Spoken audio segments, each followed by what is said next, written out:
Сәлеметсіздер ме? Сіздермен 6 сынып математика номері 1078 есепті талқылаймыз.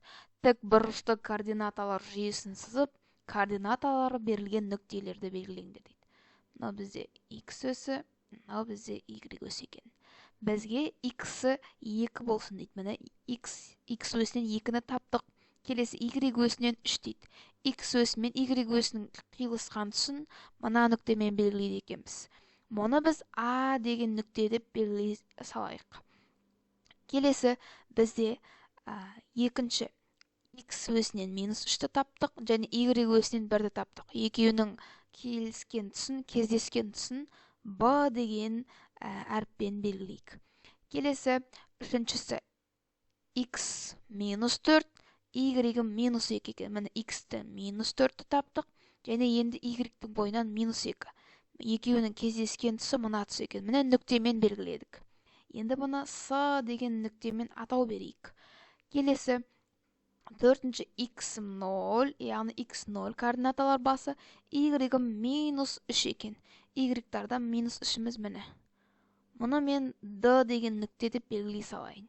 Келесі бізде x-іміз -1, міне x-тің бойынан -1-ді таптым, y-іміз 0 екен. Бұл осы x -1-іміз міне. Бұл нүктені мен K деген нүктеге атау берейін. Келесі x-іміз 0 координаталар басы, y-ім 5 екен міне. Мен бұны T деген нүкте береге атау берейін. Сонымен бізде 1078 есебіміз. Әрі қарай 1080 есепке назар аударайық. Бізде A нүктесі -2-ден 4 дейді. Бірінші тұрғаным әрқашанда x өсіне қатысты, екінші тұрғанымыз y өсіне қатысты екен. X өсінен -2-ні міне таптым, y өсінен 4-ті табамыз енді. Міне екеуінің кездескен тұсы осы нүктені біз A нүктесі деп белгілеймін. Келесі бізде B-1 дейді және y-іміз -3. -1 мен -3-тің кездескен тұсы мынау бізде B деген нүктеміз мұндай екен міне. -1, -3. Келесі бізде x-іміз -1, y-тің бойынан 5 іздеймін. X-тің бойында міне -1, ал y-тің бойында 5 міне. Мынау бізде S екен. Келесі D бізде x-ім. X-тің бойынан 1-ді, y-тің бойынан 3-ті іздеймін. Міне x-тің бойындағы 1, ал y-тің бойында менде -3 екен. Екеуінің кездескен тұсы мынау менде K деген нүкте екен. Келесі бізде K емес қой бұл бізде. Бұл D ғой. Каснес.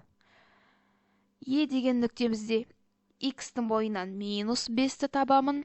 Әрі қарай y-тің бойынан 2 екен. Міне екеуінің кездескен тұсы мына тұс екен. Бұл бізде E екен.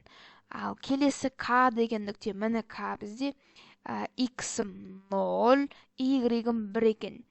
Y-тің бойынан мен -1-ді міне мынау. Бұл бізде K деген нүкте екен. Келесі 1081 есеп. Ұштарының координаталары бойынша AB, CD және EF кесінділерін сызыңдар дейді. A нүктесін сызайық. 3-те 1. Бірінші тұрған сан x өсіне қатысты, екінші тұрғаның y өсіне қатысты. Бірінші x өсінен 3-ті таптық міне, y өсінен 1-ді. Мынау менде A деген нүкте екен.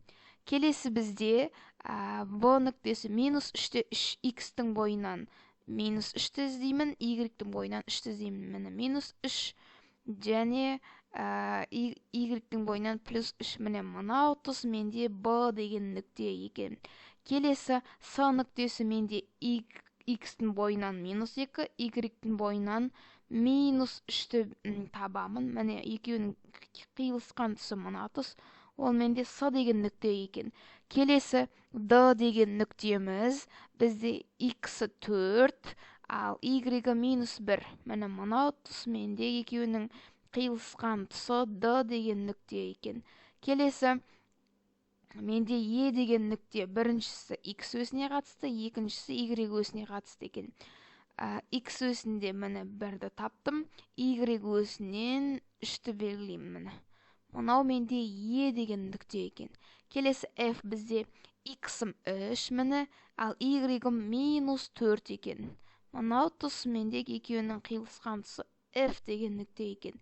Енді мен A және B деген нүктені қосам міне. Сызықпен, сендер линейкамен қосыңдар. A және B деген. Келесі S және D деген нүктені қосамын, екі нүктені міне. Және келесі түсін қызылмен қошайық.